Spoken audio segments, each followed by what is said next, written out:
Assalamualaikum warahmatullahi wabarakatuh. Bismillahirrahmanirrahim. Alhamdulillahi rabbil alamin. Wa afdalus salati wa atammu taslimi ala sayyidina Muhammadin wa ala alihi wa sahbihi ajma'in. Rabbi shrah li sadri wa yassir li amri wahlul 'uqdatam min lisani yafqahu qawli. Subhanaka la ilma lana illa ma 'allamtana innaka antal alimul hakim. Allahumma akhrijna min zulumatil wahmi wa akrimna bi nuril fahmi waftah 'alaina bi ma'rifatil ilmi wa sahhil akhlaqana bil hilm waj'alna mimman yastami'una al-qawla fayattabi'una ahsana. Allahumma ati nufusana taqwaha wa zakkiha anta khairu man zakkaha anta waliyuha wa maulaha. Allahumma arinal haqqa haqqan warzuqna ittiba'ah wa arinal batila batilan warzuqna ijtinabah. Allahumma anfa'na bima 'allamtana wa 'allimna ma yanfa'una wa zidna ilman wa huda. Amma ba'd. Qala Allah subhanahu wa ta'ala, qul in kuntum tuhibbunallaha fattabi'uni yuhibbukumullah. Sadaqallahul azim. Wa qala sayyiduna wa habibuna Muhammadun sallallahu alaihi wasallam, ar-rahimuna yarhamuhumur rahman, irhamu man fil ardi yarhamkum man fis sama. Muslimin muslimat, hadirin hadirat yang saya hormati, moga-moga kita semua dirahmati dan diberkati oleh Allah Subhanahu wa taala, dan moga-moga kita semua dikurniakan oleh Allah Subhanahu wa taala kefahaman yang baik di dalam urusan agama dan dikurniakan akhlak yang mulia sesuai dengan sabda junjungan Nabi sallallahu alaihi wasallam, innama bu'istu liutammima makarimal akhlak. Hanya saja aku dibangkitkan untuk menyempurnakan kemuliaan akhlak. Khusus kepada para alim ulama, para asatizah, tuan imam, tuan bilal, tuan pengerusi masjid, Tuan Haji Muhammad Nizam, dan kepada ahli jawatan kuasa, ya, dan sekalianlah jemaah yang hadir dalam kuliah maghrib perdana pada malam ini. Saya ucapkan jazakumullahu khairan katsira. Moga-moga Allah Ta'ala memberikan balasan yang baik, ya, kepada kalian kerana sudi memberi ruang dan peluang untuk saya mengisi slot kuliah maghrib, ya, pada malam ini. Pagi tadi saya masih di hometown saya di Kuala Terengganu, buat pembentangan tentang tajuk yang ada kaitan dengan ahli sunnah wal jamaah. Ambil flight singgah saat di Subang, terus mai ke Penang, dan besok insya-Allah ada lagi satu pembentangan, ya, di Pulau Pinang. Jadi tajuk kuliah kita pada malam ni adalah ikut sunnah kunci ke jannah. Mana ikut sunnah tu menjadi jalan untuk kita tu masuk ke syurga Allah Subhanahu Wa Taala, yang mana tentulah menjadi idaman dan cita-cita bagi setiap orang yang beriman. Walaupun kita tahu, ya, kita ni banyak dosa, kita ni ibadat kurang, tapi kalau orang tanya hang mau tak masuk syurga, mau ah, takkan tak mau. Pasal pilihan satu lagi, neraka. Kalau tak masuk syurga, tak masuk neraka tu boleh tahan lagi. Dia ada dua tempat je. Kalau tak masuk syurga, jenuh nak kena masuk kat sana, kena panggang kat sana, tak mau. Jadi kunci untuk kita masuk syurga itu, bahkan kunci untuk kita mendapat kasih Tuhan pada syurga, adalah ittiba'u an-nabi sallallahu alaihi wasallam. Qul in kuntum tuhibbunallah. Katakanlah, Allah perintah pada Nabi kita, Nabi Muhammad SAW, suruh beritahu pada orang ramai, in kuntum tuhibbunallah, sekiranya hamba ni memang sayang pada Allah Ta'ala. Dia bukan hanya dakwa saja, dia ada bukti dia. Bukti dia apa? Fattabi'uni, maka hendaklah kamu ikut akan aku. Yuhibbukumullah, nescaya Allah kasih akan kamu. Rupanya agama kita ini bukan pasal hukum hakam saja. Ya, hukum hakam tu penting. Nak tahu mana wajib jangan tinggal, mana haram jangan duk buat, mana makruh kalau boleh tinggal, mana sunat kalau boleh buat. Nah, tapi ada di sana elemen al-hub, kasih. Ya, kasih ini bahkan dikaitkan dengan keimanan. Nabi SAW bersabda, la yu'minu ahadukum hatta yuhibba li akhihi ma yuhibbu li nafsihi. Tidak beriman salah seorang pada kamu, artinya tak sempurna iman dia sehinggalah dia kasih. Tengok, Nabi SAW mengaitkan kesempurnaan iman itu dengan kasih buat saudara dia, barang yang dia kasih buat diri dia sendiri. Dan kemudian tadi kita membaca hadis Nabi SAW, selalu disebutkan ini sebagai hadis musalsal, ya, bil awaliyah, dan ada kaitan juga dengan rahmat. Ar-rahimuna yarhamuhumur rahman, orang yang kasihan belah pada orang lain, nanti Allah Ta'ala Ar-Rahman kasihan belah pada dia. Irhamu man fil ard, ini perintah. Irhamu ni fa'il amal. Hendaklah hampa tu merahmati, ada rasa kesian pada orang yang duduk di muka bumi ni, makhluk-makhluk Allah, bukan manusia saja. Kucing pun kita kena rasa kesian. Bahkan kita pernah dengar kan, perempuan pelacur, sebab dia bagi minum anjing, Allah ampunkan dosa dia, bagi dia masuk dalam syurga. Kerana apa?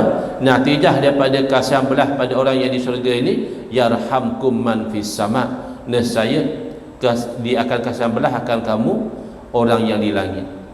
Ya. Jadi ini sebagai mukaddimah kepada kuliah kita pada malam ini. Moga-moga ada keberkatan daripada ayat suci Al-Quran, ada kebaikan daripada hadis Nabi sallallahu alaihi wasallam.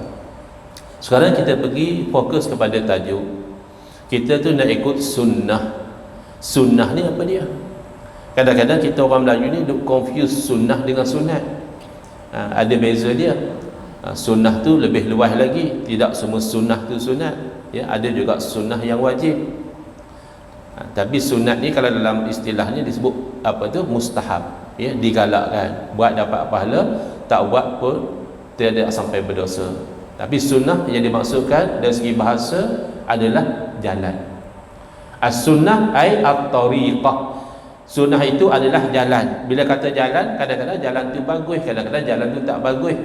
Sehingga kan dalam hadis Nabi SAW, Nabi bersabda, man sanna fil islami sunnatan hasanatan. Barang siapa yang mengadakan dalam Islam ni sunnah yang hasanah, sunnah yang bagus. Tapi dalam hadis yang sama, Nabi SAW juga menyebut, wa man sanna fil islami sunnatan sayyi'atan. Barang siapa yang mengadakan dalam Islam ni sunnah yang buruk. Sunnah pun ada buruk. Macam mana kita nak ikut sunnah kalau sunnah tu buruk? Tidak. Itu hanya dari segi bahasa sahaja. Dari segi bahasa makna jalan. Bila jalan ada yang baik, ada yang buruk. Kita buat jalan yang baik, lepas tu orang lain tiru, kita dapat pahala, dan pahala orang yang buat. Tapi pahala mereka tidak kacau, mereka dapat juga pahala.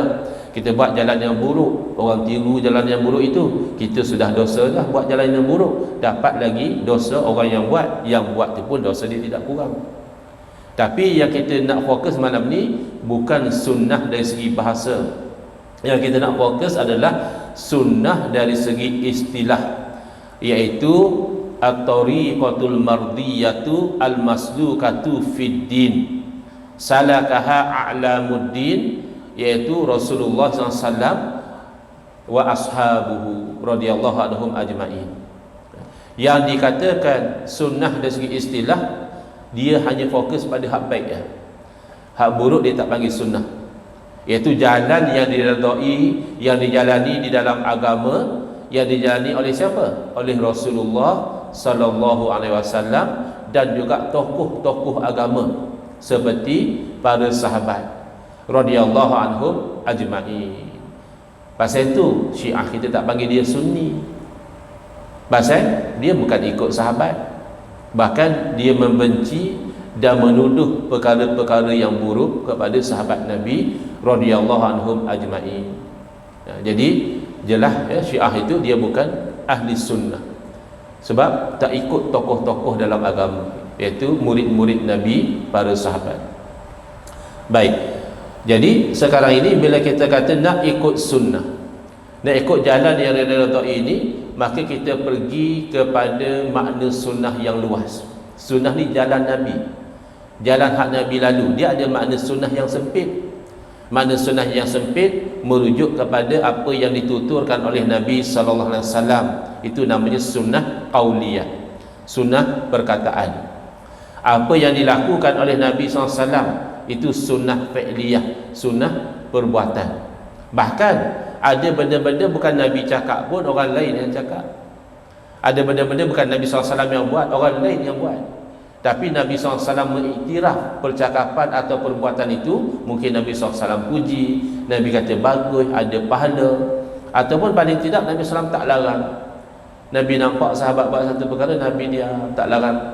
Maka itu juga sunnah. Namanya sunnah takririyah, sunnah pengiktirafan. Ini secara makna yang agak khusus. Tapi makna yang luas, sunnah ini apa yang dibawa oleh Nabi SAW. Maka Al-Quran itu sunnah, hadis itu sunnah, ijma' ulama' itu sunnah. Kenapa ijma' ulama' juga sunnah? Kerana Nabi SAW yang bersabda, la tajtami'u ummati ala dhalalah, umat aku tidak akan berhimpun atas satu barang yang sesat. Bila umat sudah sepakat, maka itu terjamin daripada kesesatan. Bila benda tak sesat, wajib kita ikut. Makanya ikut ijma' itu sunnah. Jadi hati-hati bila mana kita sudah ada tarikan untuk mengikut kepada sunnah Nabi SAW. Alhamdulillah ya, kadang-kadang dulu kita pun sibuk duk kerja, duk berniaga, tak ada nak fikir pasal ikut sunnah semua ni. Bila kita dah berumur sikit, kita tengok hidup ni pun tak lama mana. Grup WhatsApp pun makin kurang ahli dia. Pergi mana? Pergi bawah sana lah, tinggal 2 orang ya. Hang hidup lagi, aku hidup lagi. Tak tahu kita seorang jadi admin di situ. Fikir tak jadi juga. Nak bawa ke mana hidup ni? Tak. Di haul semalam, di majlis di Terengganu semalam, salah satu tausiah dia kata, ulama yang meninggal di Terengganu ni, Tuku Paluh rahimahullah ta'ala, dah lebih 100 tahun meninggal, orang duk sebut lagi nama dia, orang duk cerita lagi kebaikan dia, orang duk doa lagi buat dia ya. Jadi dia buka fikiran, dia kata zaman Tuku Paluh hidup dulu, takkan tak ada ahli-ahli perniagaan yang kaya raya, takkan tak ada orang-orang besar pada masa tu yang mungkin rumah mereka lebih mewah lagi daripada rumah yang Tuku Paluh duduk. Tapi siapa sebut nama mereka dah ni? Siapa tahu mereka pernah wujud? Siapa tahu mereka pernah kaya? Oh, kalau lagu tu dunia lisat lah. Akhirnya kita ada kecenderungan nak beramal dengan sunnah. Maka di sini kita berhati-hati supaya kita tidak salah faham tentang sunnah. Kadang-kadang pahaman kita dah betul tapi agak skop yang kecil sangat. Kita kata ikut sunnah ni, kita pakai jubah, kita buh serban, kita siwak kayu sugi sebelum solat. Ya, betul lah tu. Memang Nabi SAW amalkan, dan ini memang sunnah Nabi SAW, bersiwak dan sebagainya.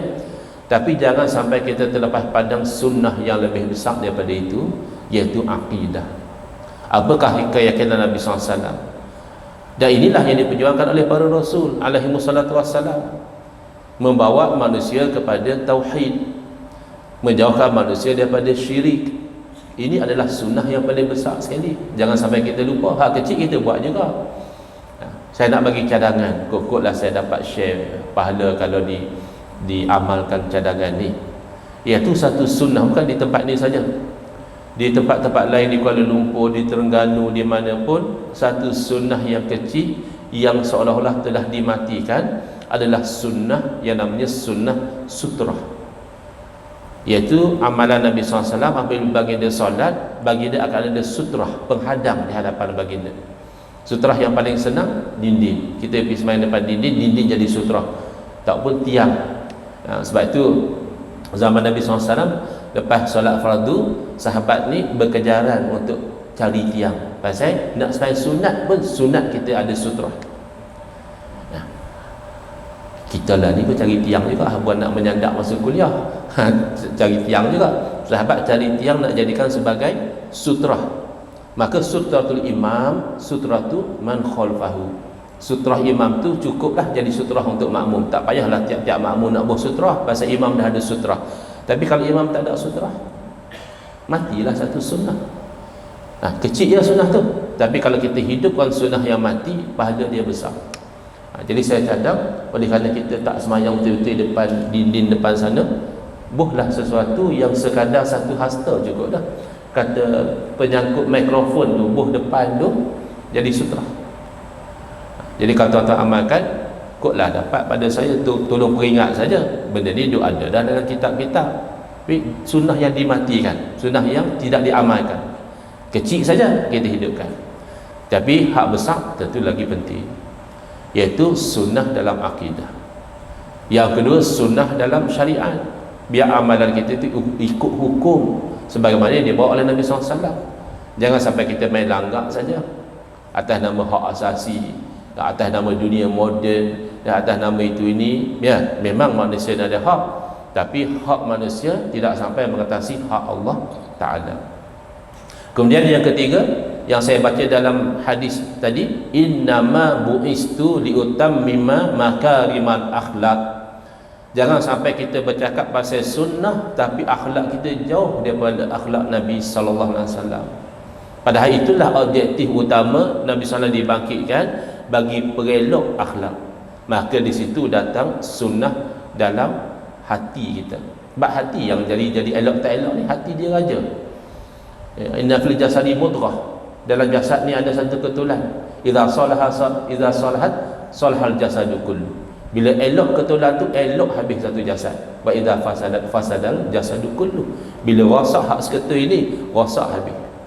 Makanya alhamdulillah dalam jalan nak ikut sunnah inilah ulama kita kaji Quran, kaji hadis. Akhirnya disusun 3 cabang ilmu, iaitu ilmu tauhid, ilmu fiqh dan ilmu tasawuf. Mai mana 3 ilmu ni? Mai daripada hadis Nabi sallallahu alaihi wasallam. Mai daripada sumber lain juga, tapi hadis yang direct adalah hadis Jibril alaihissalam yang masyhur. Jibril berupa sebagai rupa manusia, mai duk tanya soalan pada Nabi SAW, akhbirni anil Islam, habaq pada aku Islam tu apa dia. Lalu Nabi SAW bilang satu-satu rukun Islam. Akhbirni anil iman, habaq pada aku iman tu apa dia. Nabi SAW bilang satu-satu rukun iman. Akhbirni anil ihsan, tolong habaq pada aku ihsan tu apa dia. Lalu Nabi SAW menjawab, al-ihsan an ta'budallaha ka'annaka tarah. Yang dikatakan ihsan itu bahawa kamu menyembah Allah lagu kamu lihat Allah. Itu sunnah Nabi. Fa illam takun tarahu fa innahu yara. Kalaupun kamu tak lihat Allah Ta'ala, sesungguhnya Allah Ta'ala melihat akan kamu. Hak tu pun kita tak teramai. Kita tak rasa pun Allah Ta'ala lihat kita. Bukan time kita shopping di pasar, di market, bukan. Time kita solat tu kita tak berasa Allah Ta'ala lihat kita. Pasal tu kita pergi meraban sana kemari. Mujuklah di imam, kita tahu tak nak bagi salam bila. Kadang-kadang kalau sembahyang seorang, aku rakaat berapa tak tahu. Ya. Makanya ini 3 cabang sunnah yang kita perlu amalkan. Setelah Sayyidina Jibril alaihissalam berlalu, lalu Nabi SAW bertanya kepada Sayyidina Umar radhiyallahu anhu, atadri manis sa'il. Umar tahu tak siapa hak tanya soalan tadi? Sayyidina Umar jawab dengan penuh adab, Allahu wa rasuluhu a'lam. Allah dan Rasul dah lebih tahu. Saya mana nak tahu? Pasal orang ni tak biasa tengok. Kan kat kampung orang semua kenal, tak kenal orang kampung tu. Lagu-lagu bukan orang sini, tapi pakaian tak ada nampak kesan musafir apa, macam orang dekat. Allah dan Rasul dah tahu. Lalu Nabi SAW beritahu, fa innahu Jibril atakum yu'allimakum dinakum. Sesungguhnya dia Jibril, dia mai duk ajak pada hampa agama hampa. Bila masa Sayyidina Jibril ajak agama, Sayyidina Jibril hanya tanya soalan saja. Berarti bertanya dan menjawab adalah proses memberi ilmu kepada orang yang mendengar. Jadi bila Nabi SAW kata Jibril mai ajak agama kamu, jadi pastilah 3 benda tadi adalah agama kita. Islam, iman dan ihsan. Dan setengah ulama memasukkan juga asyratus sa'ah. Sebab Jibril tanya juga tentang tanda-tanda hari kiamat. Jadi apakah sunnah Nabi sallallahu alaihi wasallam dalam tauhid, dalam akidah, iaitu Allah Ta'ala itu bersifat dengan segala sifat kesempurnaan, ya. Dan Allah Ta'ala tu tidak serupa seperti makhluk. Itulah kesimpulannya. Hak itulah kalau duk mai sembah berhala, duk mai sembah lain daripada Allah Ta'ala, setiap Rasul akan mai dakwah supaya tinggal. Habis itu nak sembah siapa? Sembah Allah satu-satu saja. Bahkan sembah Nabi pun tak boleh. Pasal itu orang Kristian dia jadi sesat. Asalnya elok dah dia ikut Nabi Isa alaihissalam, tapi lah dia kata Nabi Isa tu anak Tuhan, jadi syirik. Oh, dia takkan kata Nabi Isa anak Tuhan je Ustaz. Memanglah. Dah kalau anak Tuhan, hang ingat apa? Anak kucing apa agak-agak? Kucing. Anak kambing? Kambing. Habis anak Tuhan? Tuhan. Makanya syirik. Menuhankan Nabi Isa AS syirik. Memuliakan Nabi Isa AS, kita orang Islam memuliakan. Makanya ulama mempermudahkan lagi supaya kita faham Tuhan yang sempurna ni macam mana. Nombor satu, mesti wujud lah. Kalau sampai macam orang etis, dia kata mana ada Tuhan. Dan ada orang Melayu terpengaruh dengan atheism. Dia rasa atheism ni lah moden. Pasal orang putih banyak etis, dia ingat orang putih tu bagus semua. Ada hak bagus, ada tak bagus. Jadi dia kata etis ni moden. Pasal dia pun bukan ikut nenek moyang mereka saja. Mereka apa satu benda mereka nak percaya, mereka kena ada proof, kena ada bukti. Lah ni tak ada bukti kata Tuhan ada. Siapa pernah lihat Tuhan? Siapa pernah dengar suara Tuhan? Siapa pernah pegang Tuhan? Tak ada. Benda lagu ni hampa percaya kata ada. Ni orang etis, dia sombong. Dia kata kita percaya kata Tuhan ada tu tak ada bukti. Kita pusing ayat dia balik boleh tak boleh jawab lah. Dia kata hang percaya kata Tuhan tak ada kan? Bak mai bukti mah kata hang Tuhan tak ada. Boleh tak dia bawa bukti kata Tuhan tak ada? Tak boleh juga. Dia sembang lah. Dia kata nak pegang satu benda kita kena ada proof. Dia pun tak ada proof kata Tuhan tak ada. Kita ada proof Tuhan ada. Pasal tu ulama susun ada dalil akli, ada dalil nakli. Dalil akli hak pakai akal, dalil nakli hak pakai Quran hadis. Hak pakai Quran hadis untuk orang beriman selesai. Mana dalil Allah ada? Bismillahirrahmanirrahim. Qul huwallahu ahad. Itu dalil Allah ada. Katakanlah Allah itu Esa. Dah. Tapi kalau orang yang kita nak dakwah dia belum Islam, dia tanya mana bukti Tuhan ada, kita kata qul huwallahu ahad, dia tak faham. Dia tak percaya lagi. Maka kita kena bawa dalil akli.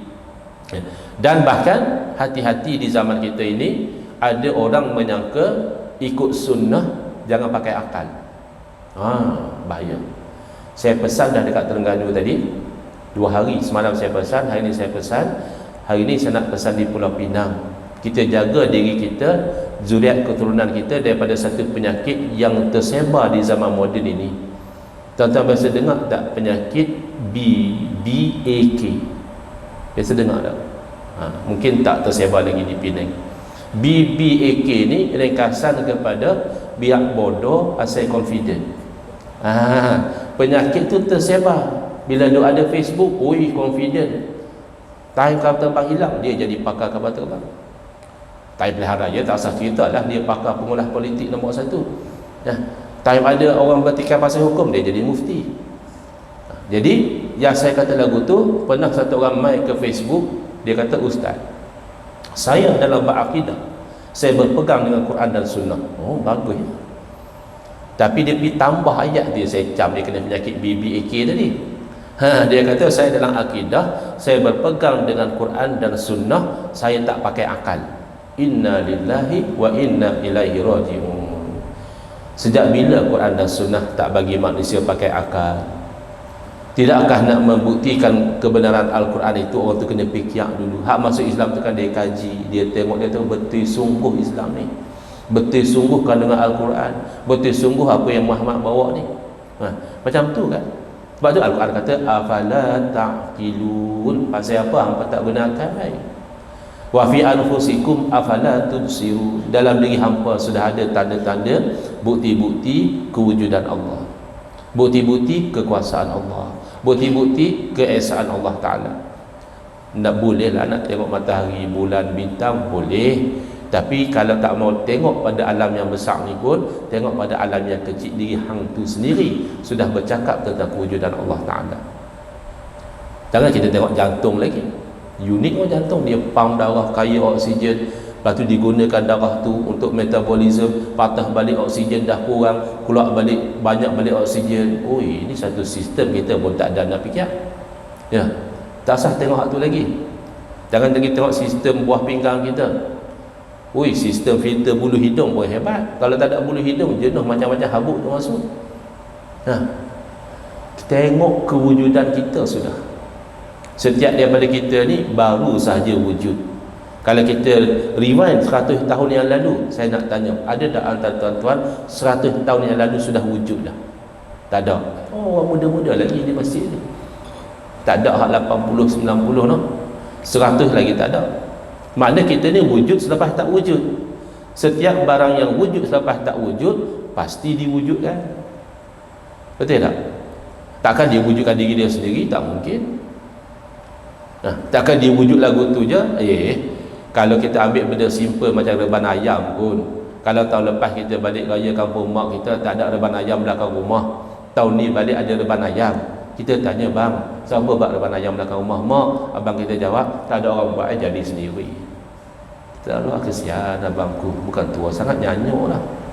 Dan siapa? Pasal tak mungkin jadi sendiri. Oh, kalau reban ayam tak boleh jadi sendiri, langit bumi boleh jadi sendiri, bulan bintang boleh jadi sendiri, sistem badan hang boleh jadi sendiri, hang boleh tua sendiri. Hang pun tak mau tua. Kita kalau boleh nak muda remaja, terutama kaum wanita, betul tak? Tak usah jawab tak betul lah. Kalau tak nak nampak muda, awak produk-produk kosmetik laku bukan main. Asal jutawan kosmetik, asal jutawan kosmetik. Pasal apa? Pasal ada permintaan, orang nak nampak muda belia. Pasal apa? Lama-lama kulit makin kendur, mata makin kabur, uban pun dah berterabur, gigi pula banyak gugur. Itu kata dia nak masuk kubur. Bukan nak masuk, tapi itu proses yang luar daripada kawanan kita. Kalau macam tu, siapa yang kawal kita? Sebab tu orang etis sebenarnya dia tak pandai, dia malah fikir. Kita bukan percaya membuta tuli. Lain orang sembah berhala. Dia sembah berhala pasal apa? Hadza ma wajadna alaihi aba'ana. Lagu ni lah kami nampak tok nek kami duk buat, jadi kami ikut. Oh, tak boleh. Itu bukan sunnah Nabi. Sunnah Nabi SAW, kita beriman itu dengan kita faham. Bahkan menggunakan dalil akli dalam akidah ini adalah sunnah para Rasul. Ketika Nabi Ibrahim AS berhujah dengan Namrud, Namrud tak percaya pada Allah Ta'ala. Namrud bahkan mengaku dia Tuhan. Maka akal yang sihat tidak akan boleh terima Tuhan tapi lemah. Boleh tak terima Tuhan tapi dia tak larat hari ni? Awak mendung ni, Tuhan lenguh hari ni. Boleh ke Tuhan lenguh? Tuhan sakit, Tuhan mengantuk, Tuhan lupa. Akal saja sudah beritahu tak mungkinlah Tuhan lagu tu. Sebab tu orang yang percaya kata Ayah Pin Tuhan dah tak sihat akal dia. Ayah Pin makan nasi, pi tandas, sakit perut, dah meninggal dah pun katanya. Boleh pula Tuhan lagu tu. Ada satu orang nama Harun, orang Pahang. Dia pun mengaku Tuhan juga. Elok kena tangkap dengan polis, nak bicara kena stroke. Tuhan boleh kena stroke. Tak logik. Pula dalam berita Tuhan Harun didapati bersalah oleh mahkamah, henti kalah. Apa pula Tuhan didapati bersalah? Ya. Jadi akal yang sihat tidak boleh terima Tuhan tapi kurang, Tuhan tapi lemah. Maka Nabi Ibrahim AS menggunakan hujah akal. Bagi tahu pada Namrud, hang tu bukan Tuhan. Sebab hang tak ada kuasa. Rabbiyallazi yuhyi wa yumiit. Tuhan tu Tuhan saya, boleh menghidupkan, boleh mematikan. Lagu tu baru Tuhan. Hang tak ada buat lagu tu, hang bukan Tuhan. Tapi Namrud ni rupanya dia antara orang yang kena penyakit BBAK awal lagi. Oh, dia confident. Dia kata ana uhi wa umit, dia kata aku pun boleh bagi hidup mati. Biar bodoh asal confident Namrud. Dia kata aku pun boleh bagi hidup mati. Lagu mana? Dia panggil dua orang tahanan, satu dia bunuh, satu dia lepas. Kira-kira hak dia bunuh dia dah mati kan? Kira-kira hak dia lepas dia sudah hidupkan. Itu kita kata biar bodoh asal confident. Hang yang orang yang hang lepas tu dia hidup lama dah. Hang cuma tak bunuh dia saja. Itu tidak dipanggil menghidupkan. Kalau nak menghidupkan daripada tak ada, seekor nyamuk pun nyamuk tak boleh bagi hidup. Maka Nabi Ibrahim AS membawa dalil akli yang lebih jelas lagi. Fa inna Allah ya'ti bisyamsi minal masyriq. Allah Tuhan Maha berkuasa, Allah telah menerbitkan matahari daripada timur. Hang Tuhan, mana hang mesti berkuasa juga. Fa'ti biha minal maghrib. Cuba bakmai matahari ikut belah barat dah aku nak tengok. Fa buhital ladzi kafar. Maka orang kafir tu tak boleh nak jawab apa lah. Dengan hujah apa? Dengan hujah akliyah. Bahkan Nabi kita, Nabi Muhammad sallallahu alaihi wasallam, ketika mengajak hakikat tauhid, ada kalanya baginda menggunakan dalil akli. Hakikat tauhid di sisi ahli sunnah wal jamaah, apa saja yang kita lihat ni hakikatnya tidak memberi bekas. Api hakikatnya tidak menghanguskan.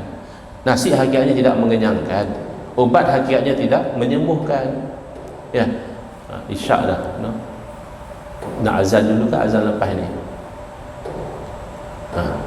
Kita tajuk sunnah lah ni. Azan tu sunnah Nabi, jangan kita matikan. Azan dulu, saya berhenti sana.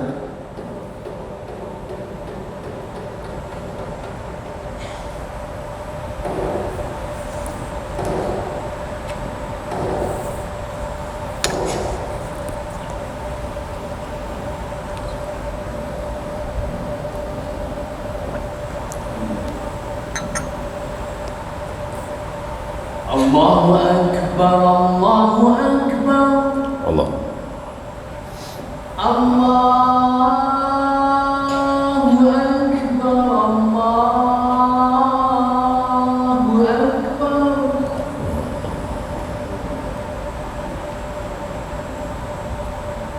Asyhadu an la ilaha illallah.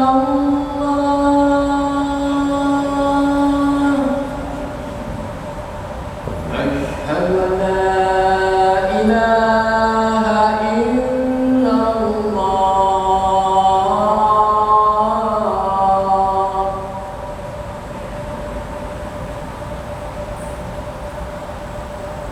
Asyhadu anna Muhammadar Rasulullah.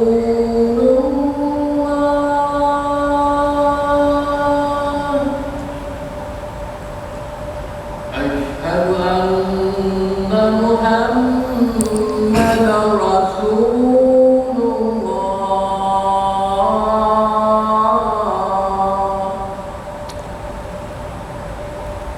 Hayya 'alas shalah.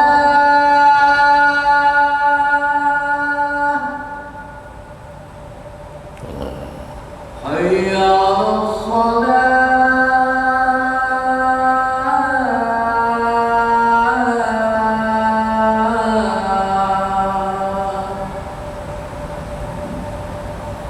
Hayya 'alal falah.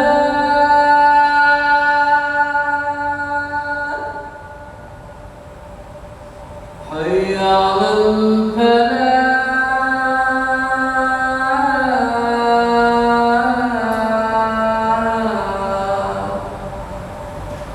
Allahu Akbar, Allahu Akbar. La ilaha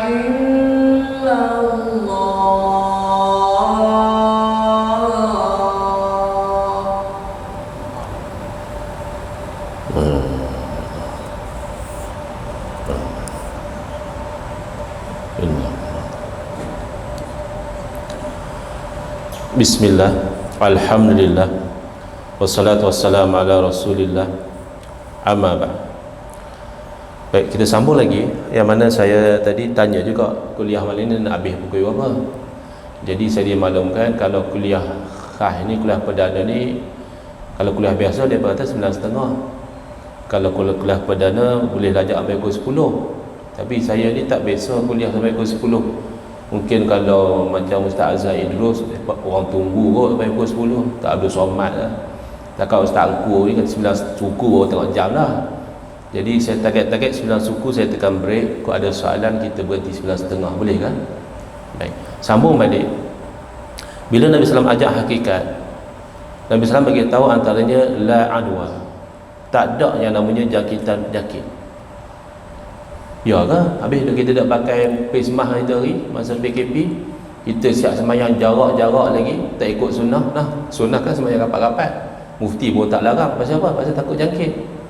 Nabi SAW kata tak ada jangkitan. Nah, hal tu hakikat. Ada pun dari segi asbab, kita cerita lain. Dari segi asbab, Nabi SAW beritahu kalau ada satu negeri yang kena ta'un, siapa yang belum masuk jangan duduk masuk, siapa yang duduk dalam jangan keluar. Pasal apa? Kalau belum masuk, pergi masuk, mungkin kena jangkitan ta'un. Kalau duduk dalam, pergi keluar, nanti dah jadi carrier, dia akan tersebar di tempat lain pula. Jadi segi asbab, Nabi SAW ajak ni cara dia. Lari daripada orang yang sakit kusta macam orang lari daripada singa. Dari segi asbab tu cerita dia. Tapi hak Nabi dah ajak dah ni tauhid. Penyakit ni Allah Ta'ala yang bagi. Jadi jangkitan-jangkitan ni tak ada dari segi hakikat tauhid. Orang Badawi pun main juga kuliah Nabi. Orang Badawi ni arat kampung, nak main hakikat ni dia slow sikit. Kalau doktor PhD mungkin dia cepat faham, no? Ni orang Arab Badawi bela kambing, bela unta, tiba-tiba nak mengaji hakikat, dia tak berapa nak faham. Tapi bagus Arab Badawi ni, bila dia tak faham dia tanya. Orang jangan dia kalau tak faham dia kata ustaz sesat. Ustaz ni tak betul dah. Hang tanya dulu, kok hang salah faham. Jadi Arab Badawi tanya, ya Rasulullah, macam mana kata tak ada jangkitan? Saya duk tengok unta yang sihat melompat sana melompat sini, mai masuk satu ekor unta yang berpenyakit, habis berpenyakit semua. Tu macam mana tak ada jangkitan? Nabi faham. Arab Badawi ni masih duk cerita pasal asbab. Yang Nabi nak ajak ni hakikat. Lalu Nabi SAW memberi faham pada orang Arab Badawi ni dengan dalil akli, dengan guna logik. Nabi tanya balik pada orang Arab Badawi tadi, kalau memang kena dengan jangkitan, habis unta hak mula-mula sakit, penyakit pada siapa? Faman a'dal awal. Siapa yang menyakitkan unta hak mula-mula sakit? Kalau memang penyakit tu mesti kena dengan jangkitan, mesti ada unta hak mula-mula sakit, dia penyakit daripada siapa? Baru Arab Badawi tu faham. Jadi Nabi SAW sendiri menggunakan dalil akli dalam mengajak tauhid. Jadi itu sunnah Nabi SAW. Jadi kalau kita keliru, kita kata akidah tak boleh pakai akal apa semua, tak betul. Akidah ini dalilnya ada dua, satu dalil akal, satu dalil naqal, dan tidak bercanggah satu sama lain. Kalau tiba-tiba jadi bercanggah, ada something wrong dalam kita memahami Quran dan hadis. Itu secara ringkas. Yang kedua adalah nak ikut sunnah Nabi SAW dalam amalan. Kita tak mahu amalan kita tu melanggar hukum. Jadi lah ni ada orang faham, dia kata ikut sunnah Nabi ni mudah je Syekh. Tuan pengurusi dia kata senang je nak ikut sunnah Nabi ni. Apa barang Nabi tak buat, kita tak suruh buat. Lagu tu lah ikut sunnah Nabi. Betul ke? Betul ke ikut sunnah Nabi SAW itu kalau Nabi tak buat maka kita jangan buat? Bila kita kaji dengan dalil, pasal agama kita ni terbina atas dalil, bukan pakai mengaku lagu tu saja. Kita dapati dakwaan sedemikian itu bercanggah dengan sunnah. Orang yang melarang satu perbuatan semata-mata kata dia Nabi pun tak buat, dia telah melanggar Al-Quran, dia telah melanggar hadis Nabi SAW, dan dia telah melanggar satu lagi ilmu yang dipegang oleh seluruh para ahli ulama, namanya ilmu usul fiqh. Fiqh yang kita nak belajar ni, ini usul dia. Daripada sini ulama buat keluar hukum. Tiga benda dia langgar. Pertama, firman Allah Ta'ala, wa ma atakumur rasulu fakhuzuhu wa ma nahakum anhu fantahu. Apa satu perkara yang dibawa pada kamu oleh Rasul, hendaklah kamu ambil, kamu terima, kamu amalkan. Jangan tolak hak Nabi bawa, ambil. Tak mampu tu cerita lain, kok Allah ampunkan kita, tapi jangan tolak. Wa ma nahakum anhu fantahu, dan apa yang bagi dia larang, hendaklah kamu berhenti. Al-Quran kata apa? Wa ma nahakum, apa yang bagi dia larang, bukan apa yang bagi dia tak buat. Jadi siapa yang kata kita ikut sunnah, apa Nabi tak buat kita tak boleh buat, berarti dia memandai-mandai seolah-olah dia lebih pandai daripada Quran. Quran kata hak Nabi larang dah, jangan duk buat. Dia tak bukan hak Nabi larang saja, hak Nabi tak buat pun tak boleh buat dah. Ni main mana? Ya. Yang kedua, hadis Nabi SAW, Nabi bersabda, idza nahaitukum an syai'in fajtanibuh. Apabila aku larang hampa daripada satu perbuatan, jauhi perbuatan yang dilarang tadi. Nabi tak kata bila aku tak buat, bila aku larang. Ya. Dan dalam kaedah usul fiqh, sumber hukum bukan hanya perbuatan Nabi sallallahu alaihi wasallam. Perbuatan Nabi itu salah satu sumber hukum. Ayat Quran juga sumber hukum, perkataan Nabi juga sumber hukum, diamnya Nabi juga sumber hukum, ijma' ulama juga sumber hukum, qiyas juga sumber hukum. Bahkan dalam perbincangan usul fiqh banyak lagi sumber-sumber hukum lain, masalih mursalah, istihsan, sadu zara'i dan sebagainya. Kalau kata Nabi tak buat, kita tak boleh buat, menyempitkan agama yang luas, seolah-olah hanya satu saja sumber hukum. Hati-hati. Ya. Dan dalam ilmu usul fiqh, nak tahu kata satu perkara itu haram, ada caranya. Memang Quran hadis itu sumber hukum. Nak buat keluar hukum daripada sumber tu lagu mana? Ada teknik dia. Apa teknik nak buat keluar kata satu perkara itu haram? Pertama, siratun nahyi. Adalah yang maksudnya jangan, la nahi. Contoh, wala taqrabuz zina, dan jangan kamu menghampiri zina. Hampir zina saja sudah dilarang. Makanya tu ada operasi tangkapan khalwat tu. Dia tak berzina lagi, tapi dengan berkhalwat tu menghampiri zina, tak boleh. Mana tahu tak boleh, tu Allah larang. Wala taqrabuz zina. Yang kedua, iaitu disebut haram terus. Innama harrama alaikumul maitah. Hanya Allah Ta'ala mengharamkan atas hamba ni memakan bangkai. Mana tahu kata haram, tu dah sebut haram, macam mana tak tahu lagi. Ya. Yang ketiga, zambul fi'li. Disebut dalam Quran atau hadis dengan cara dikeji perbuatan itu. Contoh Nabi SAW bersabda, man ghasya falaisa minna. Siapa yang menipu, dia bukan daripada golongan kami. Nabi tak kata jangan menipu. Nabi tak kata menipu itu haram. Tapi bila dikata bukan daripada golongan kami, ulama faham bahawa itu adalah haram. Tidak ada dalam kaedah usul fiqh kalau Nabi SAW tak buat satu perkara, berarti perkara itu haram. Tidak. Bahkan mengiktiraf perkara baharu yang baik itu adalah sunnah Nabi sallallahu alaihi wasallam. Sebab tu saya bagi tahu pada kawan-kawan, Nabi kadang-kadang kawan-kawan marah. Dia kata ustaz ni tak betul. Kita bawa ni cerita yang diambil daripada sunnah Nabi, sunnah para sahabat dan pegangan ulama salaf. Sunnah Nabi iaitu Nabi sallallahu alaihi wasallam apabila satu orang imam di Masjid Quba. Jadi imam ni buat benda Nabi tak buat dalam solat pula tu. Dia berkata bid'ah ni dalam urusan agama. Urusan dunia tak apa buat bid'ah, dah, bukan lagu tu. Urusan dunia atau urusan agama, pastikan perkara baharu tu tidak bercanggah dengan syarak. Bukan kata asal dunia boleh, tak semestinya. Contoh, insurans tak ada zaman Nabi. Itu bid'ah dalam urusan dunia. Insurans bukan urusan ibadah, hanya kan protection, coverage. Jadi apa-apa ada bayar insurans. Ya. Tapi ulama fatwa kata haram. Pasal ada elemen yang bercanggah dengan syarak. Takaful tak ada zaman Nabi. Kan biasa dengar sahabat Nabi jadi ejen takaful. Mana ada. Tapi takaful pasal apa ulama kata boleh pula? Pasal ulama kata takaful ni dia akad sedekah, akad tabarruk. Jadi tak ada elemen yang bercanggah dengan syarak. Oh lagu tu. Pembedahan tu kat Argentina tak ada zaman Nabi. Pembedahan urusan dunia. Tapi boleh lah. Pasal dia bid'ah dalam urusan dunia? Tak boleh juga. Pasal mengubah ciptaan Allah Ta'ala. Pasal lelaki menjumpai wanita dilarang. Maka pastikan apa sahaja perkara baru tak boleh elak. Hidup ni sentiasa berubah. Ya, buh kapet dalam masjid tak ada zaman Nabi. Apatah lagi buh ekor, buh kipas besar ni semua tak ada zaman Nabi. Tapi bukan terus-terus semua haram. Bukan terus-terus semua makruh. Dia kena tengok selari atau bercanggah dengan syarak. Ambil main mana sikap tu? Ambil daripada sunnah Nabi sallallahu alaihi wasallam. Bila imam ni buat benda yang hak Nabi tak buat, pertama dah lah Nabi tak buat. Kedua, jemaah tak berkenan. Jemaah main komplain ke imam. Jadi kalau tuan imam kita kena komplain ke jemaah, tak satu kecil hati lah.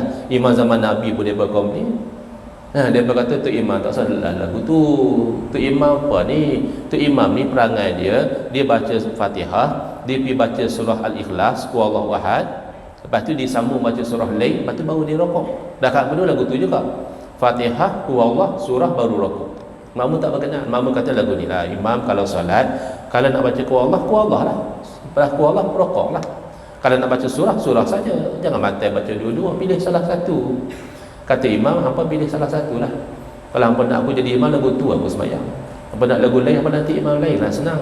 Oh, akhirnya dia pun komplain kepada Nabi SAW. Dia pun minat imam tu, cuma tang tu saja dia pun tak suka. Jadi Nabi SAW kalau betul buat benda baru automatik haram, benda hak Nabi tak buat tu automatik haram, sebagai rasul yang bersifat tabligh, mesti Nabi kena habaq, imam tak usah buat. Lagu imam buat tu saya tak pernah buat, saya pun tak pernah suruh. Haram buat benda yang saya tak pernah buat, saya tak pernah suruh. Mesti Nabi kena sampaikan begitu. Tapi tidak demikian dalam agama kita. Benda baru yang dilarang yang bercanggah dengan syarak. Pertama, tak ada dalam syariat kita tak boleh ulang surah yang sama. Boleh. Kok dia baca rakaat pertama ku Allah, rakaat kedua ku Allah juga boleh. Walaupun tak biasa buat lah. Biasa rakaat pertama kuliah, rakaat kedua baru ku Allah. Ya, tapi kalau dibaca pun tidak ada larangan. Tapi Nabi SAW nak pastikan sebab apa? Pasal apa hang duk buat lagu tu? Kok dia ingat kata itu mesti kena buat lagu tu ke? Nabi tanya, dia jawab, inni uhibbuha ya Rasulullah. Saya ni kasih sangat pada suatu ikhlas ya Rasulullah. Itu kan surah tauhid. Maka oleh kerana dikasih pada Al-Quran tu baik, tak bercanggah dengan syarak, walaupun Nabi tak buat, Nabi tidak larang, bahkan Nabi puji, hubbuka iyyaha adkhalakal jannah. Kasih kamu kepada surah tersebut memasukkan kamu dalam syurga. Itu sunnah Nabi, sunnah sahabat. Sayyidina Umar radhiyallahu anhu memuji, mengatakan nikmatil bid'atu hazihi, sebaik-baik perkara bid'ah inilah dia. Apa dia? Ada kawan-kawan kita kata hak tu bukan bid'ah Ustaz. Pasal Sayyidina Umar cerita pasal salat tarawih. Salat tarawih zaman Nabi tu ada dah, bid'ah apa? Habis Sayyidina Umar sebut bid'ah. Hang lagi pandai bahasa Arab ke? Sayyidina Umar lagi pandai bahasa Arab. Dah tu bid'ah dari segi bahasa je. Bid'ah segi bahasa apa? Benda baru maksudnya. Kalau barang tu dah ada, pasal apa Sayyidina Umar kata bid'ah? Sayyidina Umar tak pandai cakap Arab. Pasal Sayyidina Umar bukan cerita pasal tarawih. Sayyidina Umar cerita pasal mengumpulkan orang solat tarawih di belakang satu orang imam. Itu tak berlaku zaman Nabi sallallahu alaihi wasallam. Zaman Nabi apa yang berlaku? Nabi solat. Nabi solat sunat. Sahabat ni suka buat ibadah. Nampak Nabi solat sunat, dia pun ikut. Masuk malam kedua lagi ramai. Terbalik dengan kita. Kita sembahyang tarawih ni pelan kurang. Betul tak? Zaman sunnah Nabi, zaman Nabi, sahabat pelan ramai. Masuk malam ketiga, malam keempat Nabi tak keluar. Nabi sembahyang di rumah. Jadi Nabi tahu sahabat duk tunggu. Jadi Nabi terang, semalam ni bukan aku tak tahu kata hampa tunggu, tapi aku tak mau lagi diwajibkan itu membebankan hampa. Jadi akhirnya bila Nabi SAW tak keluar, mereka masing-masing sembahyang. Ada hak sembahyang dengan tu imam ni, ada sembahyang dengan tu imam sana, ada sembahyang seorang-seorang. Yang penting sembahyang tarawih. Berkekalanlah amalan ini sehingga zaman Sayyidina Umar radhiyallahu anhu jadi khalifah. Sayyidina Umar keluar malam-malam pergi cek tengok, wih, eloklah kalau nanti imam seorang hak mana bacaan dia bagus, hampa ikut dia seorang lah, tak payahlah kecamuk macam ni. Akhirnya keluar malam lagi satu, diamalkan cadangan dia tadi. Datanglah komen nikmatil bid'atu hazihi, sebaik-baik benda baru inilah dia. Kita nak ikut sunnah Nabi, sunnah sahabat, sunnah ulama salaf. Ulama salaf antaranya Imam Muhammad bin Idris Asy-Syafi'i rahimahullah taala. Bab bid'ah senang je Imam Syafi'i bagi formula. 3 poin je. Poin yang pertama, saya tak tahu orang Penang kalut dah isu bid'ah ni, tapi kalau di KL kalut sangat. Doa ramai-ramai pun dia pun tak bagi, salawat salam tarawih pun dia pun kata bid'ah. Jadi Imam Syafi'i mudah. Al-bid'ah tu kata Imam Syafi'i bid'atani. Barang bid'ah ni 2 jenis. Apa dia? Mahmudatun wa mazmumah. Satu jenis terpuji, elok, sejenis lagi terkeji, tak bagus. Mana hak elok, mana hak tak bagus? Fama wafaqa sunnata fahuwa mahmud, wa ma khalafaha fahuwa mazmum.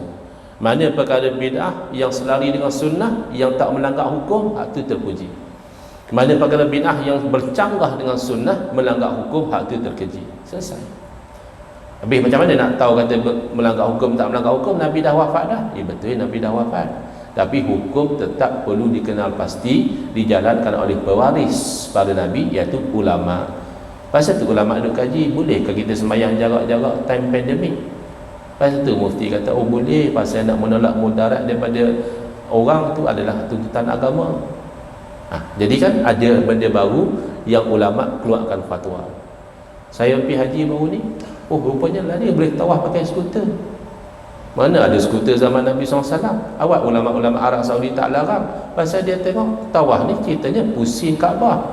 Hak bid'ah dalalah tu kalau hang pusing lawan orang tawaf, orang tawaf lawan orang, dia kata senang, dia kata tak boleh lah. Ataupun hak macam ada satu orang dulu, orang Malaysia, dia kata jadi sesak, jadi terowong, jadi orang apa mati dalam terowong pasal pakat haji. Tanya sama, kita benak orang haji sepanjang tahun, kata dia. Rabiul Awal pun pergi haji, Muharram pun pergi haji.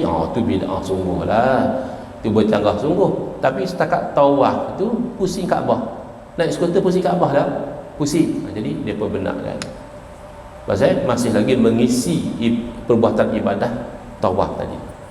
Ini contoh-contoh. Tapi bukankah Nabi SAW bersabda, wa kullu bid'atin dalalah, dan setiap benda bid'ah itu sesat. Jadi kalau kita kata ada pula bid'ah yang hasanah, yang terpuji macam Imam Syafi'i kata tu, tak betul lah. Kita nak ikut Nabi kan nak ikut Imam Syafi'i? Amboi hang tanya lagu tu. Orang Islam mestilah kena ikut Nabi. Dia bukan soalan ikut Nabi atau ikut Imam Syafi'i. Soalan dia nak ikut Nabi mengikut kefahaman Imam Syafi'i yang alim, atau nak ikut Nabi ikut kefahaman hang sendiri, hak baru kena usrah 7 kali. Hak mana satu yang kita nak ikut? Oh, ikut Imam Syafi'i lah, dia ulama mujtahid. Dan Imam Syafi'i bukan berseorangan dalam membahagikan bid'ah kepada dua jenis ini. Boleh katakan disepakati oleh sekalian para alim ulama sebelum sampainya orang-orang yang mempertikaikan. Ulama setuju pasal agama ni dia tengok pada selari atau bercanggah dengan hukum. Baik, jadi kullu bid'atin dalalah, kita tengoklah syarah ulama. Jangan kita ambil satu hadis terus kita pakai tafsir sendiri. Imam Nawawi rahimahullah ta'ala mensyarahkan hadis tersebut, sebab hadis itu hadis sahih dalam Sahih Muslim. Kata Imam Nawawi, wa qauluhu sallallahu alaihi wasallam wa kullu bid'atin dalalatun haza amun makhsusun. Sabda baginda sallallahu alaihi wasallam, dan setiap bid'ah itu sesat, ini adalah lafaz yang umum tapi maksud dia khusus. Wal murad ghalibul bid'ah. Yang Nabi sallallahu alaihi wasallam maksudkan adalah kebanyakan bid'ah, bukan semua. Ya. Boleh pula kullu makna kebanyakan. Kullu kan kalau kita terjemah makna setiap, setiap kan makna semua lah. Jangan macam tu. Bahasa kita pun ada lagu tu. Budak sekolah main habaq pada kita, pak cik, uncle, saya pergi sekolah setiap hari. Dia kata, betul ke adik pergi sekolah setiap hari? Betul, saya tak pernah konting. Lalu kita tanya dia, adik hari Sabtu pergi sekolah tak? Dia kata, hari Sabtu tak pergi. Hari Ahad adik pergi tak? Hari Ahad tak pergi, dia kata. Adik kata pergi sekolah setiap hari apa? Mohong. Adik tu mohong ke pakcik tu yang tak faham bahasa? Macam-macam pakcik tu yang tak faham. Ya, satu Ahad tak sekolah dia tak pergi lah. Hari sekolah dia pergi tiap-tiap hari. Betul lah dia kata saya pergi sekolah setiap hari. Itu baru bahasa Melayu. Bahasa Al-Quran dan hadis, kullu kerap kali bermakna sebahagian. Kerap kali. Jarang-jarang kullu tu makna semua. Ya, tudammiru kulla syai'in bi amri rabbiha. Taufan itu membinasakan setiap sesuatu dengan perintah daripada Tuhannya. Setiap sesuatu habis hancur, tak ada apa lah. Gunung apa, langit, bumi hancur semua. Sebab ni semua syai', sesuatu. Sambung sikit ayat tu, fa asbahu la yura illa masakinuhum. Maka jadilah kaum tersebut tak nampak dah, hilang habis dah, kecuali tempat tinggal mereka. Oh, tempat tinggal tak binasa rupanya.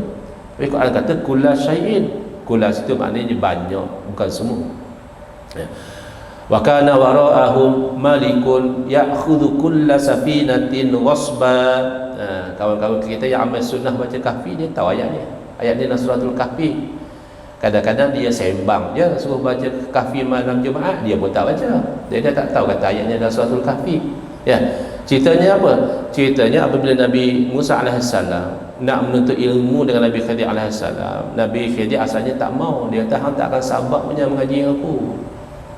Nabi Musa nak menuntut ilmu, dia beradab. Dia kata, insyaAllah saya sabar. Oh, bolehlah nak mengaji, boleh, tapi jangan duk tanya macam-macam. Sampai masa saya cerita. Tapi Nabi Musa AS Rasul, mana tahan tengok benda-benda yang pada zahir syariat salah. Antaranya apa? Lelok naik sampan orang miskin, Nabi Khidir pergi buh lubang kat sampan tu. Dia kan salah dari segi syariat, merosakkan harta benda orang. Jadi Nabi Musa tegur. Tegak sekali, tegak dua kali, tegak tiga kali. Nabi kata takat ni lah, tak cukup syarat. Kita universiti pun sekali dua kali akhirnya universiti buang, tak cukup syarat. Tapi Nabi terangkan, sampan itu saya tebuk bukan saja-saja, kerana ada di sana seorang raja yang zalim, ya'khuzu kulla safinatin ghasban. Raja ni mengambil setiap sampan sebagai rampasan. Sepakat ahli tafsir kata tak. Adakah ahli tafsir tolak Quran? Bukan, dia faham. Itulah hikmah Nabi dia melubangkan sampan, kerana raja ini hanya ambil sampan yang elok. Sampan kalau ada lubang, ada cacat, raja tak ambil. Ini menolak mudarat yang lebih besar daripada sampan kena rampas langsung tak ada sampan, berlubang boleh baiki lain. Maka sepakat ahli tafsir kata kulla safinah berarti hanya sampan yang elok saja. Dalam hadis Nabi SAW bersabda, kullu ibni adam ya'kul turabu illa ajbaz zanam. Setiap anak Adam akan dimakan oleh tanah kecuali tulang sulbi. Setiap anak Adam, maknanya anak Adam kalau mati memang reput lah.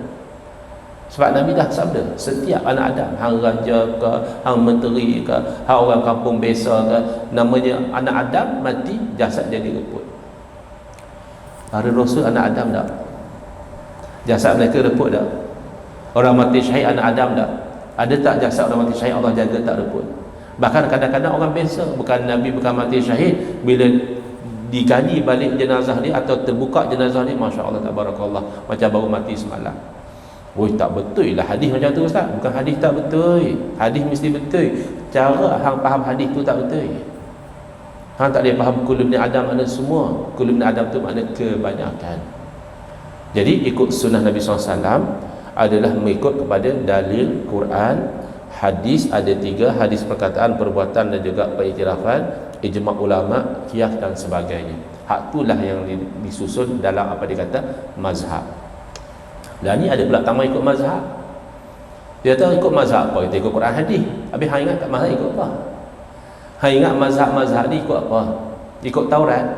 Mazhab Hanafi tu dia ikut ambil hukum daripada Taurat ke Injil. Mazhab Syafi'i ambil hukum daripada kitab Hindu kot. Ya, dia jadi mazhab tu ambil daripada Quran dan Sunnah. Sebab bila ikut Quran dan Sunnah, kadang-kadang ulama ni faham sama belaka. Jadi ijma' wajib ikut. Tapi tak jarang berlaku ulama pergi pada Quran dan Sunnah, ulama ni faham lagu ni, ulama seorang lagi faham lagu lain, keluar fatwa lain-lain. Fatwa lain-lain inilah namanya mazhab. Itulah ada keluasan, itulah ada namanya berlapang dada. Taklah kita gaduh pasal kunut. Kunut benda khilaf. Bukan khilaf baru sehari dua kawan-kawan balik daripada PhD luar negara baru ada khilaf dah. Ni khilaf lama dah. Ulama hebat-hebat khilaf. Imam Abu Hanifah kata tak sunat, Imam Malik kata sunat tapi baca sebelum rokok. Imam Syafi'i murid pada Imam Malik, dia kata sunat juga tapi baca lepas rokok. Imam Hanbali mengaji dengan Imam Syafi'i bukan main hormat bagi pada tok guru dia, tapi pasal dia mujtahid juga, dia boleh fatwa sendiri, dia tetap sunat. Jadi hak taklid pada mazhab Hanbali dia tak baca tak sama apa. Kita taklid mazhab Syafi'i kita baca, hampa jangan marah, hampa jangan kata bid'ah pula. Ini benda khilaf. Itu dalam bab ikut sunnah. Kan Nabi SAW sendiri meraihkan perbezaan pandangan di kalangan sahabat. Sahabat ada dua orang mereka semayang dengan tayamum pasal tak ada ayam. Lepas semayang elok jumpa ayam. Lepas tu nak ulang ke tak? Waktu semayang ada lagi. Seorang dia pikir-pikir balik, ambil wuduk, ulang. Seorang lagi dia fikir ulang apa solat dah. Bila jumpa dengan Nabi SAW, Nabi bersabda pada yang solat satu kali, asab tas sunnah, lagu hang buat tu kena dengan sunnah. Zaman kita ada sebahagian kawan-kawan kita, kalau satu benda sunnah, satu lagi bid'ah sesat masuk dalam kata, oi. Ya, kalau baca suatu kafi mana jemaat sunnah, baca yasin sesat tu, oi, bukan macam tu. Ya, solat satu kali sudah kena. Bagi yang solat dua kali, Nabi kata apa? Walakal ajru marratan, dan bagi kamu pahala dua kali. Menunjukkan Nabi SAW meraihkan perbezaan kefahaman dalam memahami hukum. Sebab tu Nabi kata bila ijtihad satu orang hakim yang layak, betul dapat dua pahala, salah masih dapat satu pahala. Tapi kalau yang jahil-jahil macam Ustaz aku ni, tiba-tiba nak ijtihad, betul pun dosa dah. Pasal wala takfu ma laysa laka bihi ilmun. Jangan hangpa dia ikut barang yang hangpa tak ada ilmu. Awal-awal kita dah langgar dah larangan Allah Taala pasal kita berfatwa dalam keadaan jahil. Ajarukum ala futiyah, ajarukum ala nari jahannam. Orang yang paling berani antara kamu nak keluar fatwa, tahu apa bahasa Arab boleh tang pukang, usul fiqh pun tak belajar, tak tahu nak fatwa, maka orang paling berani nak masuk neraka jahanam. Jadi kita ikut sunnah, kita belajar ilmu. Talabul ilmi fariidatun. Belajar ilmu adalah kefarduan. Tapi saat saya ni bukan tak mau belajar, tapi Allah bagi saya ilmu laduni. Cantik muka. Memang ada Allah kurniakan ilmu Allah buka macam tu. Tapi man amila bima alima awrathahullahu ilma ma lam ya'lam. Siapa yang beramal dengan benda hak dia tahu, nanti Allah bagi dia tahu benda yang dia tak tahu. Tapi hang kena tahu dululah. Hang kena beramal dulu. Innamal ilmu bitta'allum. Nabi beritahu, hanya saya ilmu tu dengan jalan belajar. Bukan jangan jalan angan-angan terus dapat ilmu laduni. Ya. Baik. Jadi kata nak tekan balik 9 suku dah 920 dah pun. Yang ketiga, ini sunnah dalam bab amalan tadi, nak tak nak kita kena ikut salah satu daripada 4 mazhab. Pasal apa? Saya bagi contoh mudah saja. Bab solat, kita nak solat ikut lagu mana? Ikut Nabi, betul tak? Jadi ada orang dia tak puas hati kita ikut mazhab, bahkan dia tanya pula, ya hang semayang ni semayang ikut mazhab ni, ya dulu Nabi semayang ikut mazhab mana? Loh, awak ambil tanya lagu tu. Nabi SAW kan Nabi, jangan kata semayang, sembang pun ikut wahyu. Wa ma yantiqu anil hawa in huwa illa wahyun yuha. Takkan Nabi semayang ikut suka hati, Nabi semayang ikut wahyu. Habis hang ikut mazhab? La ilaha illallah. Aku ikut mazhab pasal aku tak hidup zaman Nabi.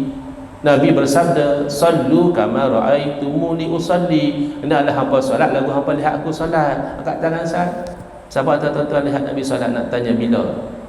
Tak ada kan? Tak ada antara kita solat ni sebab kita lihat Nabi solat lagu tu. Jujur saja pada diri sendiri, kita solat lagu kita solat pasal kita belajar dengan tok guru kita. Dia pun tak lihat Nabi solat, dia pun ambil pada tok guru dia. Maka kalau kita ikut mazhab, sanad tu bersambung daripada guru kita pada guru kita. Kalau kita mazhab Syafi'i, sampai pada murid Imam Syafi'i, sampai pada Imam Syafi'i rahimahullah ta'ala, sampai pada guru beliau, sampai pada sahabat Nabi. Betul sahabat Nabi lihat Nabi solat. Itu pasal apa jadi beza?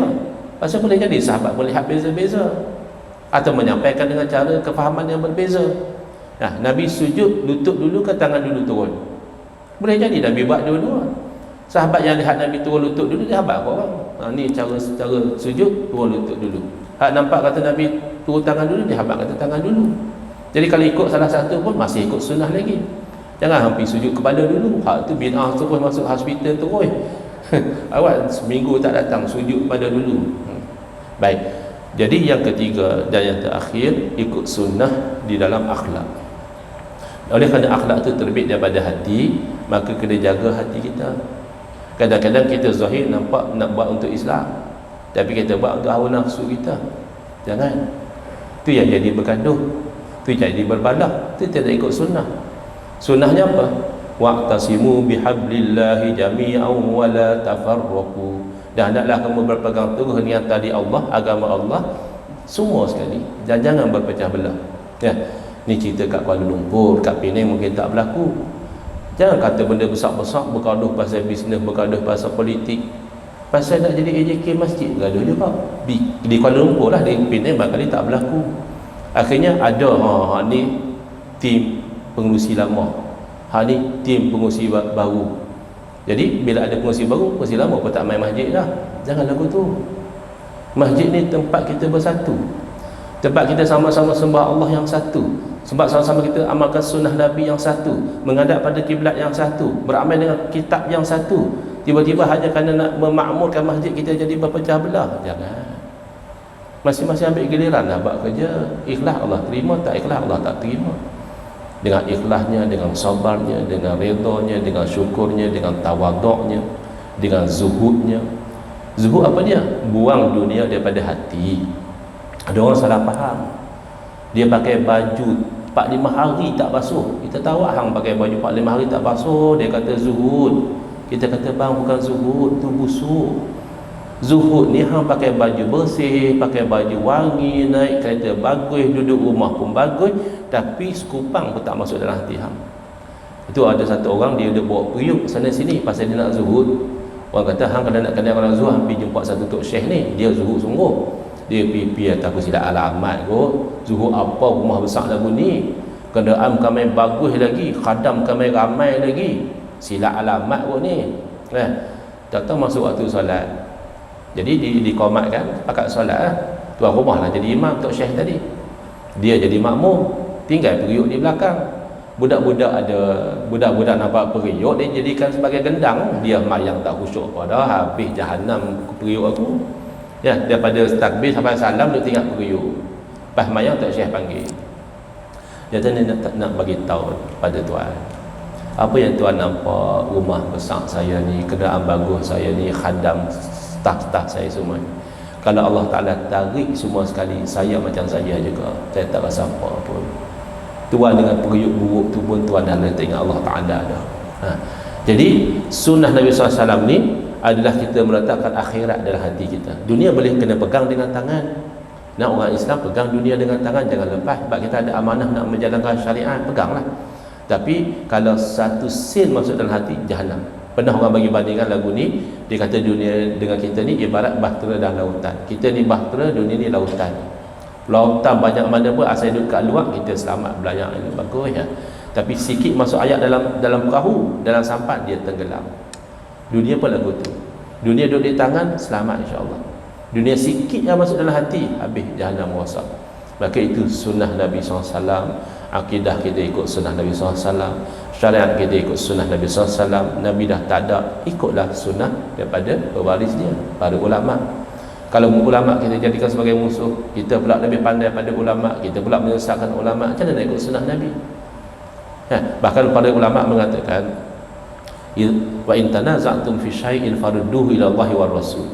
Kalau kamu bertekak dengan satu perkara, kembali pada Allah dan Rasul. Apa maksud kembali pada Allah dan Rasul? Kembali pada Quran dan Sunnah. Kata para ahli ulama, inilah ayat menjadi dalil wajib ikut ulama. Tak ada sebut ulama pun ayat tu. Tak, pasal yang tahu cara mengembalikan satu masalah pada Quran dan Sunnah adalah ulama. Sebab tu ilmu ditarik dengan dimatikan para ulama, bukan diangkat Quran dan Sunnah. Quran dan Sunnah ada lagi.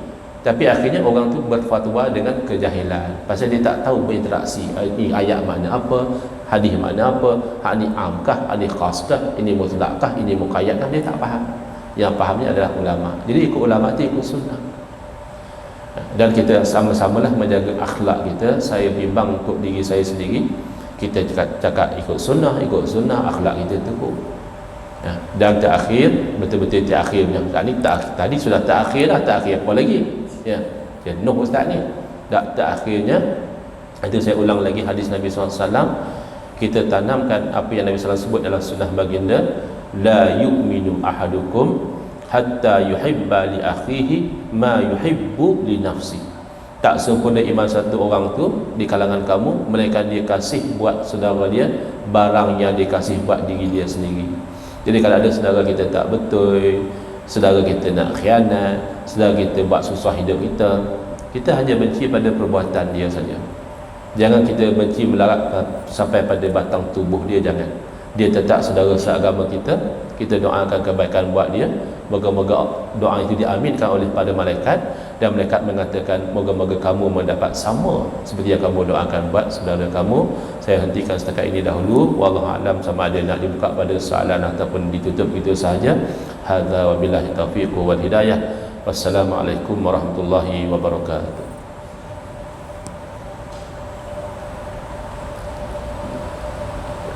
Bismillahirrahmanirrahim. Jazakumullahu khairan katsir. Jadi kita buka soalan kalau ada daripada jemaah. Mungkin satu dua soalan, satu daripada muslimin, satu daripada muslimat. Ada insya-Allah. Kalau tak ada pun tak apa, sebab saya difahamkan. Lepas solat boleh pergi makan sendiri ke masjid belajar, saya tak pasti lagi. Tapi ada makan-makan lah katanya. Jadi kalau tak ada soalan, cepat kita boleh makan. Kalau ada soalan pun tak apa, kita cuba jawab setakat mampu. Ada tuan sana.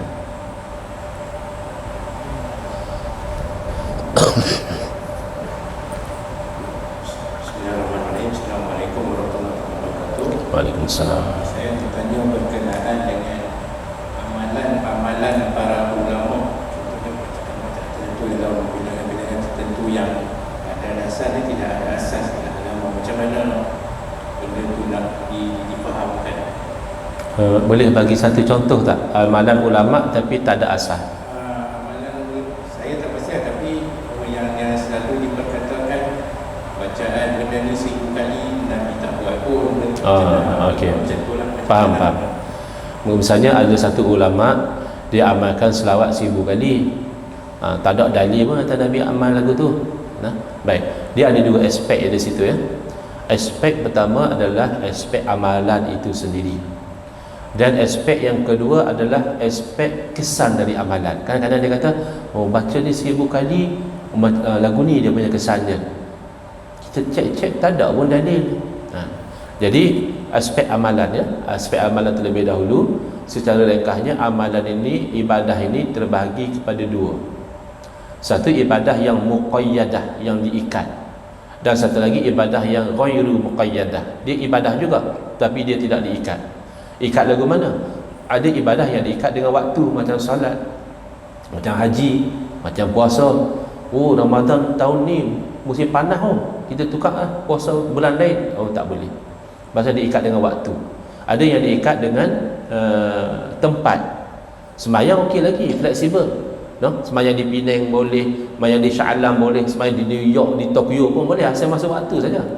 Tapi haji jangan. Ada pula di Penang lah yang haji di kampung mana tu, kampung Seronok ke apa dulu mereka buat haji di Penang. Tak boleh.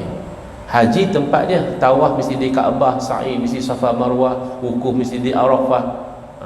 Jadi itu ibadah yang diikat. Tak boleh kita buat lain daripada ikatan dia. Bila kita buat lain daripada ikatan dia, itu jadi bid'ah sayyi'ah, dalal, bid'ah yang buruk lagi sesat. Contoh, ada orang dia kata lagu ni, dia kata ustaz ni dia pakai asal baik boleh buat, asal baik boleh buat. Tak betul ustaz. Kalau asal baik boleh buat, kita main subuh 4 rakaat apa macam? Dia tak faham. Asal baik itu maknanya asal baik dari segi syarak. Sembahyang subuh lain daripada ikatan dia, itu 2 rakaat, tidak baik. Kerana ibadah itu telah diikat. Berbeza dengan ibadah yang tidak diikat, seperti zikir. Zikir, kita nak zikir. Bila nak zikir?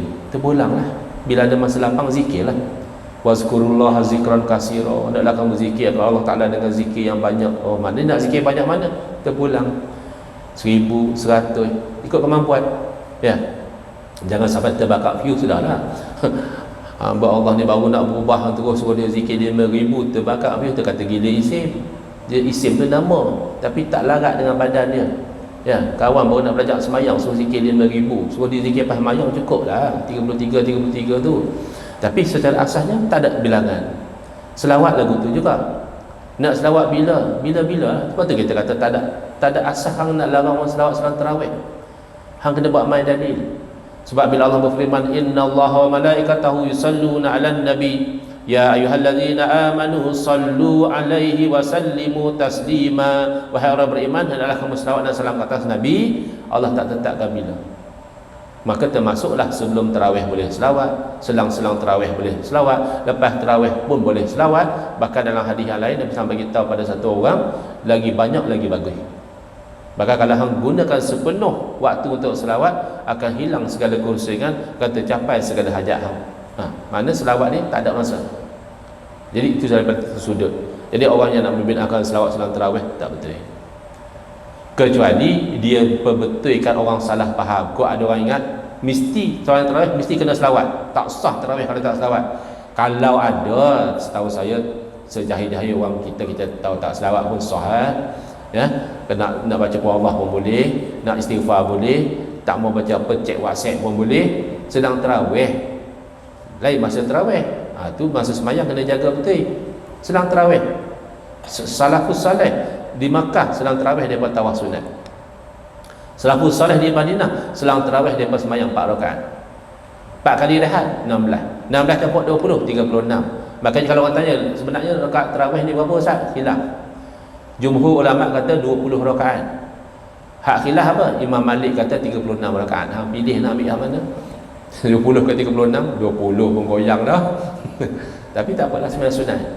Buatlah takat yang mampu. Jadi itu daripada satu sudut.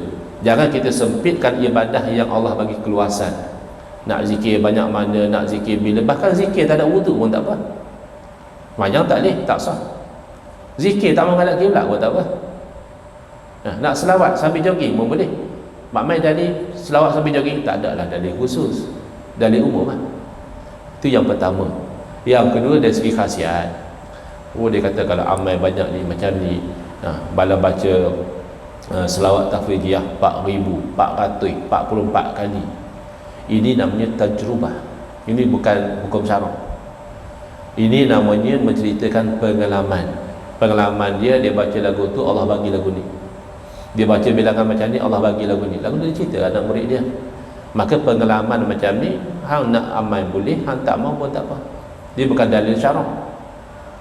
Pengalaman ya, sama dengan pengalaman hidup di dunia ni pun. Tuan Haji batuk lah, cuba Tuan Haji ambil ni buah lemon, buah dalam madu, campur sikit dengan minyak habatus sauda, InsyaAllah baik. Mana dalil? Mana ada dalil saya cuba itu baik. Nak main-main dalil Quran hadis tak ada lah, dia pengalaman. Jadi sudut beramal tu dia kena ada dalil, paling tidak dalil umum. Kalau ibadah yang tidak muqayyadah, ya, kalau ibadah muqayyadah kena ikutlah bilangan dia, masa dia, tempat dia. Tapi daripada khasiat yang dicerita itu adalah pengalaman orang yang beramal sebagai cerita. Macam ulama dulu bercerita. Contohnya ada riwayat mengatakan dah lepas dah, tahun depan boleh cuba. Kalau 10 Muharram hari Ashura, siapa yang melapangkan belanja ahli keluarga dia, nescaya Allah lapangkan rezeki dia pada tahun tu. Tapi riwayat tu dhaif. Jadi melapangkan urusan rezeki keluarga ni memang dituntut tak dalam agama, dituntut. Kita ni pemurah. Habis dapat rezeki kita luas tahun tu, itu namanya fadilat. Fadilat bukan hukum. Dia hanya cerita kelebihan. Kata Imam Nawawi rahimahullah ta'ala dan kita Al-Azkar dan ulama-ulama yang lain, sepakat para ulama di kalangan ahli hadis dan ahli fiqh dan ulama-ulama yang lain harus bahkan digalakkan beramal dengan hadis-hadis yang dhaif pada perkara-perkara fadilat. Kerana hadis dhaif ni masih ada kemungkinan Nabi kata. Tapi sebab mungkin perawi dia agak pelupa orangnya, mungkin sanad terputus, jadi kemungkinan tu tak besar sangat. Tapi masih ada kemungkinan. Jadi untuk supaya tak terlepas kemungkinan tu, ulama kata diamalkan dalam fadilat. Ada banyak kata ni halal, ni haram, ni sah, ni batal, maka kata Imam Nawawi tidak diamalkan kecuali hadis yang sahih, paling-paling tidak hadis yang hasan. Jadi ulama tu cermat. Maka kata para ulama telah diamalkan oleh salaf. Salafus salih beramal. Hari Ashura dia lapangkan urusan makan minum keluarga dia, belanja lebih sikit lah hari itu, dan dia dapati mujarrab, iaitu Allah lapangkan urusan rezeki dia pada tahun tersebut. Itu namanya pengalaman. Yang tadi itu namanya dalil, tapi dalil yang tidak kuat masih diamalkan dalam bab fadilat. Wallahu a'lam. Ada lagi insyaAllah. Perempuan kepada muslimat saya rasa lagi tak mau tanya. Mereka dah duduk jauh, mereka ada madu lagi. Jadi saya ucapkan terima kasih atas perhatian. Saya pohon banyak kemaafan atas salah dan kesilapan. Hadza wabillahi taufiq wal hidayah. Wassalamualaikum warahmatullahi wabarakatuh. Bismillahirrahmanirrahim. Alhamdulillahirabbil alamin. Wassalatu wassalamu ala asyrafil anbiya'i wal mursalin wa ala alihi wa sahbihi ajmain. Allahumma shrah sudurana wa ahsin akhlaqana wa azim ujurana wa nawwir qulubana bi nuri hidayatika kama natarada bi nuri syamsika abadan abada bi rahmatika ya arhamar rahimin. Allahumma kunna min dhullil ma'siyati ila izzit ta'ati ya arhamar rahimin.